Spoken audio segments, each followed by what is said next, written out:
A expedição alemã à Antártida em 1938 foi apresentada ao mundo como um projeto de prestígio. Os jornais chamaram-na de uma viagem científica heróica. O Reich enviou um navio para o sul, o Schwabenland, com aviões no convés e bandeiras no porão. As ordens oficiais falavam de populações de baleias, dados meteorológicos e reivindicações territoriais. As fotografias mostravam oficiais em casacos pesados a sorrir no gelo, atirando marcadores metálicos com a suástica de aviões para o deserto branco abaixo. A história terminava aí para o público. Um pequeno noticiário. Um parágrafo num livro de história. Nada de invulgar. As ordens reais eram diferentes. Num cofre trancado na cabine do capitão, havia uma pasta com uma classificação que a colocava acima do tráfego militar normal. Dentro dela, havia cópias de cartas que datavam de 1926. As cartas eram de um baleeiro norueguês, um homem que passou anos nas águas do sul e que viu algo que não conseguia esquecer. Ele escreveu sobre luzes sob o gelo. Não eram auroras, não eram reflexos. Eram luzes que se moviam em padrões, fileiras delas, curvas que não correspondiam a nada na superfície. Ele também escreveu sobre um mapa gravado na rocha de uma caverna, onde se escondeu durante uma tempestade. O mapa não mostrava linhas costeiras, mostrava pontos no céu, estrelas conectadas por linhas. Uma linha era mais grossa que as outras, um arco amplo. O baleeiro esboçou o que viu e enviou para todos que achava que poderiam ouvir. A maioria o ignorou. Não. No final da década de 1930, cientistas alemães reuniram os fragmentos. Os esboços do baleeiro, mapas antigos de arquivos esquecidos, relatórios de expedições ao sul que mencionavam bússolas girando descontroladamente perto de certas coordenadas. Fotografias do céu com manchas fracas que não correspondiam a cometas conhecidos. Um padrão surgiu. Uma curva que se repetia ao longo dos séculos. Um objeto movendo-se em uma trajetória que atravessava o sistema solar em um ciclo longo e lento. Eles ainda não tinham um nome para ele. Não aquele que ele teria mais tarde. Por enquanto, eles o chamavam de Der Wanderer, o viajante. As ordens para o Schwabenland incluíam um conjunto de coordenadas na terra da Rainha Maud, uma seção da costa que os alemães chamariam de Neuschwabenland. O navio deveria chegar à plataforma de gelo. Os aviões deveriam voar para o interior. E se encontrassem algo que correspondesse às descrições do baleeiro, deveriam pousar. Os primeiros voos não encontraram nada além de gelo, cordilheiras intermináveis, fendas como cicatrizes escuras. No terceiro voo, a tripulação viu algo diferente. Uma ruptura na brancura, uma forma escura, rocha nua onde deveria haver apenas neve. Eles circularam, fotografaram, marcaram a localização. No quarto voo, pousaram nas proximidades. Uma pequena equipa caminhou até ao afloramento rochoso. O ar estava seco e rarefeito. O frio penetrava todas as camadas de roupa. A face da rocha erguia-se do gelo como o casco de um navio enterrado. Na sua base havia uma abertura estreita, apenas larga o suficiente para um homem passar. No interior havia um túnel, natural no início, com paredes ásperas e gelo espalhado. 10 metros adiante, a rocha mudou. As paredes ficaram lisas, polidas. O túnel inclinava-se para baixo. O ar ficou mais quente. A luz do exterior desapareceu. Acenderam as lanternas. Os feixes de luz revelaram uma câmara. A câmara não era grande. Talvez 8 metros de largura. O teto era baixo o suficiente para que o homem mais alto tivesse de se baixar. As paredes estavam cobertas de gravuras. Não eram runas, não eram letras. Linhas, círculos, pontos dispostos em padrões que pareciam aleatórios, até que os olhos começavam a segui-los. Um dos cientistas, um astrônomo chamado Vogt, aproximou-se. A sua respiração formava vapor no ar frio. Ele ergueu a lanterna. O padrão ficou claro. Era o céu. Não como se via daquela latitude sul. Como se via de outro lugar. As constelações familiares estavam lá, mas distorcidas, inclinadas, rodadas. Como se quem as observasse estivesse muito acima da Terra, olhando para trás. Vogt traçou uma linha com a mão enluvada. A linha começava perto de um aglomerado de estrelas que ele reconheceu como a região ao redor de Órion. Curvava-se para dentro, em direção ao lugar onde o Sol estaria num mapa heliocêntrico. Depois, para fora novamente. A linha era mais grossa do que as outras, mais profunda. O mesmo tipo de linha que o baleeiro havia desenhado nas suas cartas desesperadas.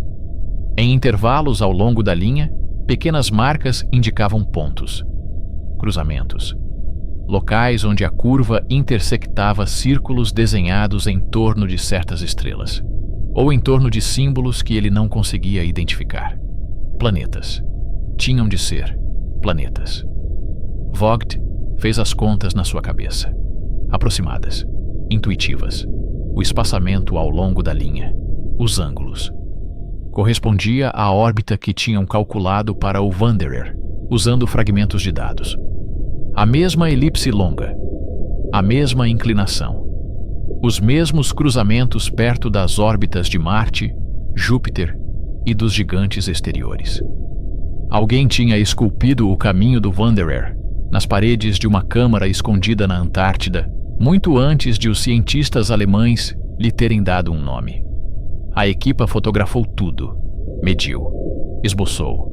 Não encontraram ferramentas, nem ossos, nem sinais de quem tinha esculpido os mapas ou quando.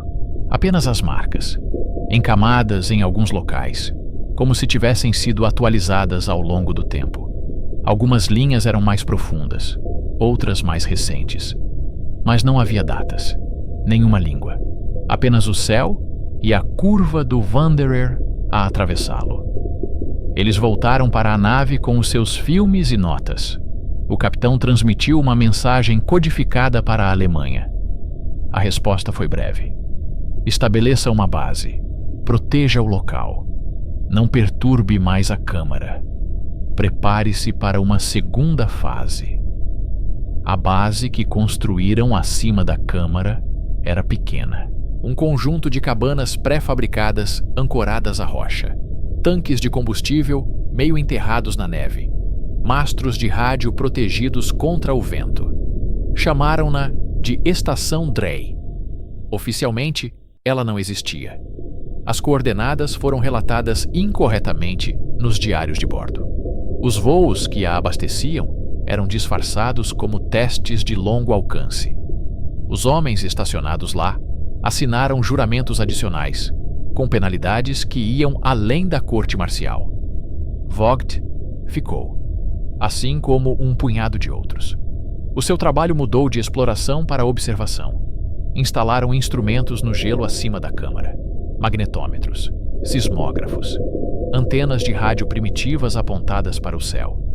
O objetivo era simples: esperar pelo Wanderer, ou pelo menos por sinais de que a câmara respondia ao seu movimento. Eles não sabiam quando isso aconteceria. Os cálculos eram aproximados, os dados incompletos, mas sabiam que o objeto estava se movendo. E sabiam que, se os gráficos na parede estivessem corretos, ele passaria pelo sistema solar interno em algum momento do próximo século. Eles queriam estar prontos. Eles não tiveram essa oportunidade. As exigências da guerra mudaram. Os recursos foram retirados. Os voos de abastecimento tornaram-se menos frequentes. As mensagens de Berlim ficaram mais curtas. No início de 1941, chegou uma ordem. A Estação Drey seria desativada. Os homens deveriam regressar. A investigação continuaria noutro local. A câmara permaneceria, mas a base seria abandonada. Vogt argumentou. A câmara era demasiado importante. Os dados eram demasiado valiosos. Deixá-la sem vigilância era um erro. Os seus protestos foram registrados e ignorados. O último navio de abastecimento levou a equipa para norte. As cabanas foram deixadas à mercê da neve. Os instrumentos foram desligados. O acesso ao túnel foi selado com um portão de aço. Oficialmente, foi o fim de Neuschwabenland. Após a guerra, Neuschwabenland tornou-se um rumor. Histórias de bases secretas nazis sob o gelo. Submarinos a desaparecer perto da costa. Submarinos avistados a rumar para sul após a rendição. A maior parte era fantasia. Ecos de medo envolviam fragmentos de verdade. A verdade era mais simples. Uma pequena base, uma câmara esculpida, um mapa do céu e uma linha que correspondia a uma órbita que mais ninguém tinha calculado ainda. Em 1960, uma equipa conjunta de pesquisa norueguesa e britânica montou um acampamento temporário perto das antigas coordenadas alemãs. Estavam a mapear a espessura do gelo, a registrar dados sísmicos. Uma das suas passagens de radar mostrou uma anomalia sob a superfície. Um vazio na rocha, aproximadamente circular, 8 metros de diâmetro. O relatório foi arquivado, catalogado, esquecido. Ele ressurgiu em 1997, quando um pesquisador alemão que vasculhava arquivos sobre a história da exploração polar percebeu a correspondência entre as coordenadas da pesquisa e os antigos registros de Neuschwabenland. Ele solicitou os registros originais do radar. Comparou-os com imagens de satélite. A anomalia ainda estava lá. Ele escreveu um artigo que não pôde publicar. O artigo descrevia uma estrutura sob o gelo alinhada com estrelas específicas, tal como elas apareciam há 40 mil anos. O alinhamento era preciso demais para ser coincidência. O investigador enviou o rascunho a um colega no Chile para revisão. O colega nunca o recebeu. O e-mail desapareceu, algures entre servidores. O investigador morreu num acidente de carro 3 meses depois. Em 2012, um satélite equipado com uma nova geração de sensores gravimétricos sobrevoou a Terra da Rainha Maud. A sua missão era mapear variações no campo gravitacional da Terra para melhorar os modelos climáticos. Os dados mostraram uma anomalia localizada nas antigas coordenadas de Neuschwabenland. Déficit de massa, como se existisse um vazio sob a rocha, ou como se o material ali fosse menos denso do que deveria ser. A anomalia foi sinalizada, enviada para equipas que modelavam lagos subglaciais. Um glaciologista reconheceu as coordenadas, discretamente. Ele entrou em contato com um amigo na Alemanha que lhe contara histórias, enquanto bebiam, sobre uma base perdida e um mapa na parede. O amigo fazia parte de um pequeno grupo, não oficial, que acompanhava essas coincidências. Eles compararam os novos dados com fragmentos dos antigos relatórios alemães. A forma do vazio correspondia às dimensões da câmara que Vogt havia medido. A profundidade era a mesma. A localização não havia mudado. A câmara ainda estava lá. A questão era se alguém havia voltado a ela depois de 1941. Em 2015, um voo de drone sobre a área capturou imagens de alta resolução da superfície. Os padrões de gelo ao redor das antigas coordenadas eram diferentes do terreno circundante. A neve estava disposta em cristas subtis, como se tivesse sido moldada por estruturas por baixo. As imagens térmicas mostravam ligeiras variações de temperatura. Nada de dramático. Apenas o suficiente para sugerir que o calor estava a subir de baixo. Calor significava atividade. A explicação oficial era que se tratava de aberturas geotérmicas, ou variações no fluxo de gelo sobre rochas irregulares. Plausível, aborrecido, fácil de aceitar. Mas o pequeno grupo que sabia da câmara não aceitou essa explicação. Em 2018, fragmentos de um diário de bordo foram encontrados numa coleção particular na Argentina. O diário pertencia a um capitão de submarino alemão. As entradas perto do fim da guerra mencionavam uma missão final. Rumo ao sul. Sem coordenadas. Apenas uma linha. Encontro com a estação Dry. Transferência de carga. Sem retorno. As páginas seguintes estavam em falta. A descoberta reacendeu velhos rumores. Bases secretas. Rotas de fuga nazis. Tecnologias escondidas sob o gelo. A maior parte continuava a ser fantasia. Mas o diário de bordo deu peso a uma ideia. Que Neuschwabenland não tinha sido totalmente abandonada. Que alguém tinha voltado. Em 2020, uma estação de investigação multinacional na terra da Rainha Maud sofreu uma falha nas comunicações. Durante 6 horas, todas as ligações externas ficaram inoperacionais. Rádios, ligações por satélite. Tudo. O relatório oficial culpou uma tempestade solar. Falha de instrumentação. Quando os registros foram revistos meses depois, um detalhe se destacou.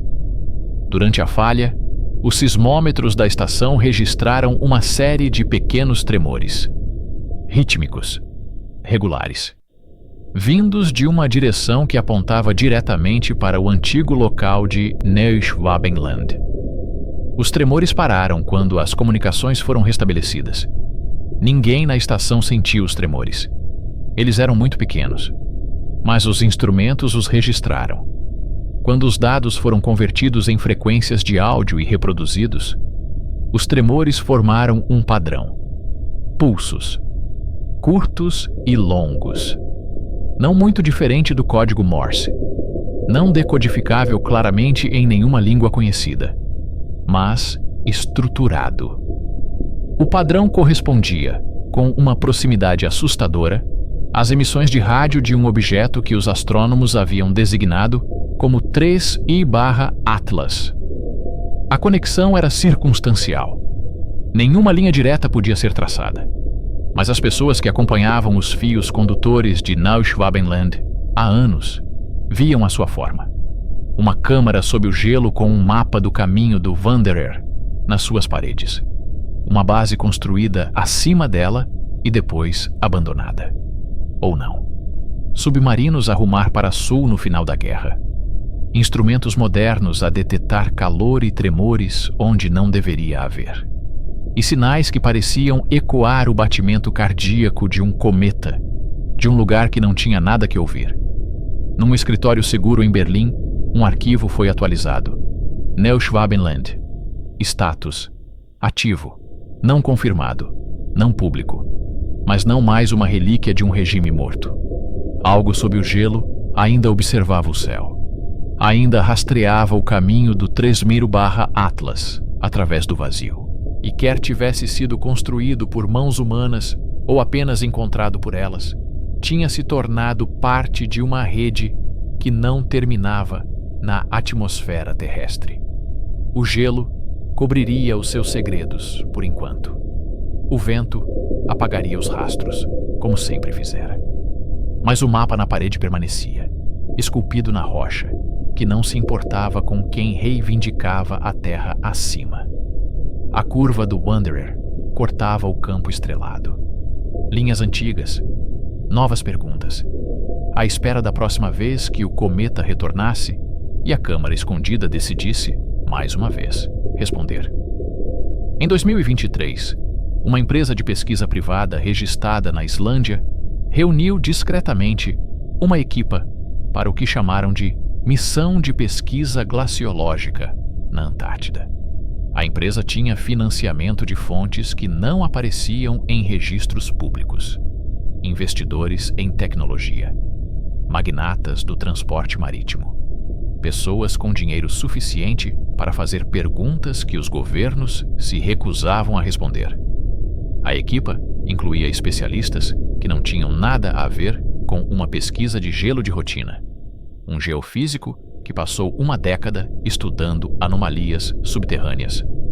um linguista especializado em sistemas simbólicos proto-indo-europeus, um engenheiro de rádio que havia trabalhado em matrizes de comunicação espacial profunda, e um historiador que havia publicado exatamente um artigo sobre expedições polares alemãs durante a guerra, antes que a pressão acadêmica o convencesse a buscar outros temas.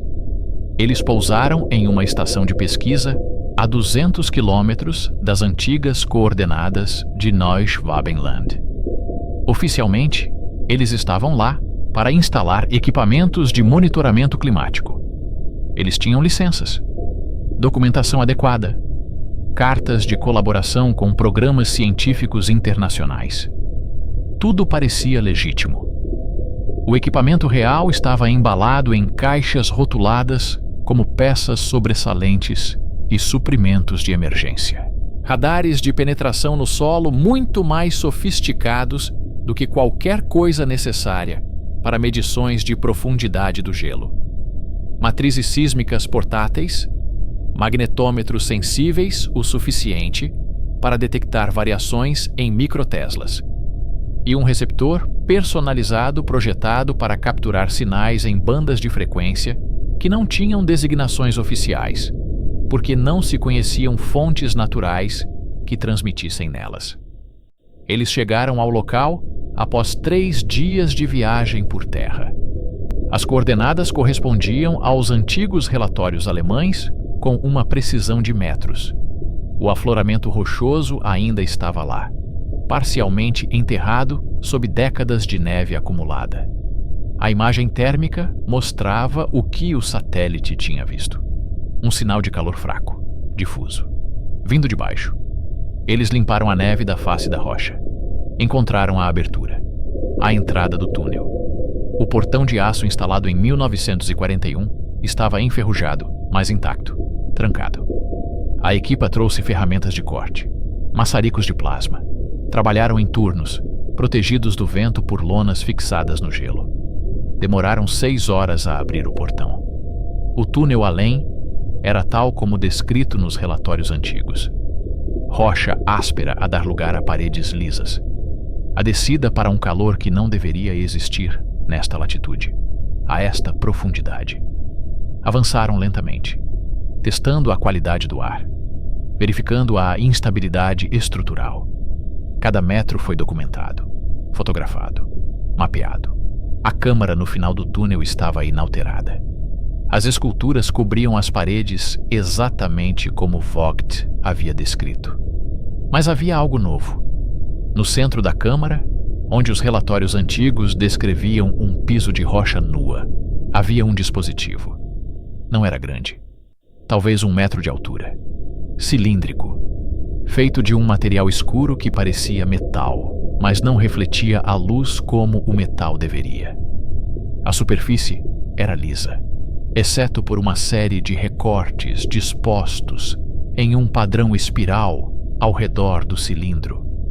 Os recortes brilhavam fracamente, azul claro, pulsando. O engenheiro de rádio aproximou-se com seus instrumentos.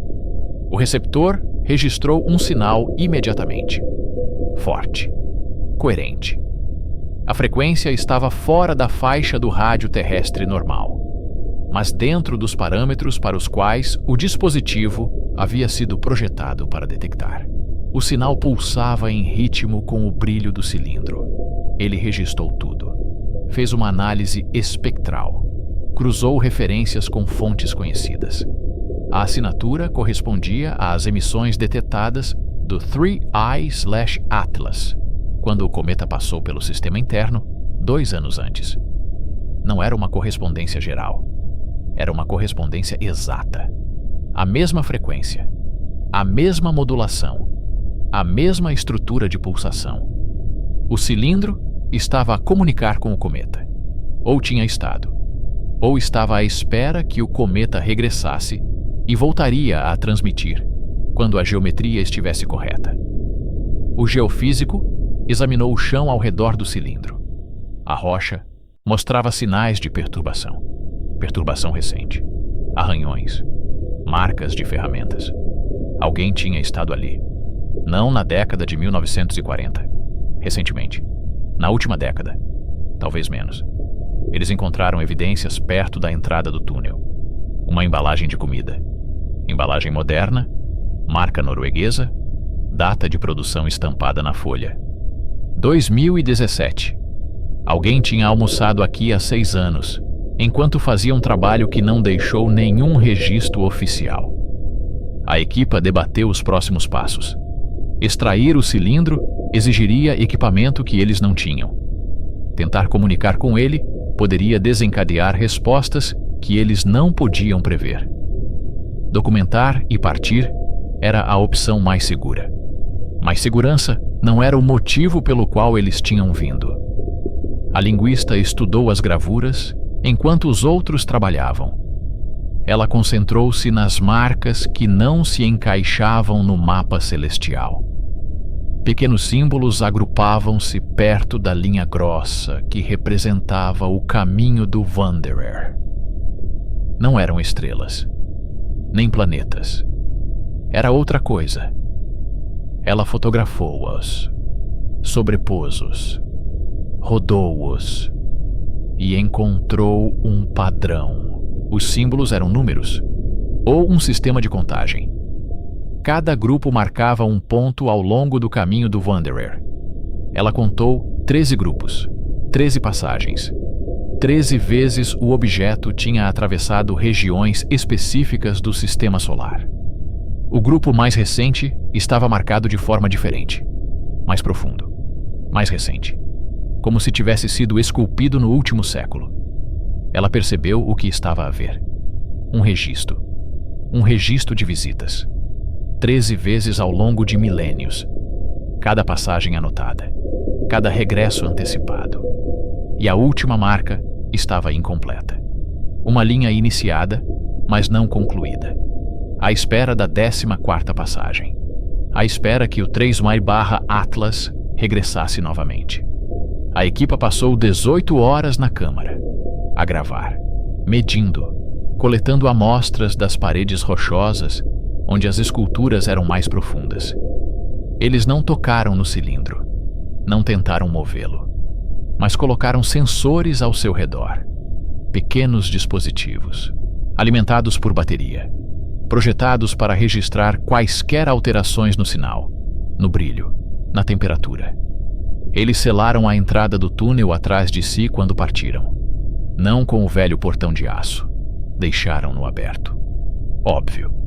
Uma mensagem. Selaram-no com gelo. Neve compactada.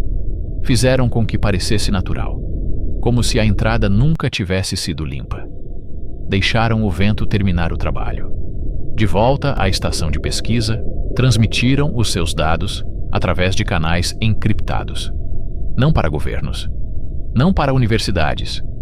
Para as pessoas que financiaram a expedição. Pessoas que vinham acompanhando as pistas de Neuschwabenland e 3-Atlas e uma dúzia de outros fragmentos de um quebra-cabeças grande demais para qualquer nação controlar. Os dados confirmaram o que eles suspeitavam. A câmara não era uma relíquia. Estava ativa. O cilindro não era antigo. Era funcional. E qualquer que fosse a rede da qual a 3-Atlas fazia parte, a humanidade tinha encontrado uma de suas estações terrestres, esculpida na rocha antártica, e à espera de um sinal que já estava a caminho. 3 meses depois, os sensores que eles tinham deixado na câmara transmitiram uma rajada de dados antes de ficarem em silêncio. A rajada durou 14 segundos. Ela continha um registro da ativação do cilindro, o brilho intensificando-se, o sinal fortalecendo-se, e um novo som, um tom, baixa frequência, ressoando através da rocha. O tom correspondia ao zumbido descrito nos relatórios alemães da Groenlândia. O mesmo zumbido que havia expulsado a equipa de Vogt da Câmara décadas antes de 3-Atlas ter um nome oficial. A rede estava acordando, nó por nó, câmara por câmara, esculpida no gelo, e enterrada sob rochas e escondida em locais que a humanidade apenas começara a explorar. Neuschwabenland era um deles. A Gronelândia era outro. E algures nos dados, nos mapas e nos sinais e registros deixados por pessoas que tentaram compreender, estavam as coordenadas dos outros, à espera, a ouvir, a contar os segundos até o momento em que o Wanderer regressasse por completo e a 14ª marca fosse esculpida na pedra.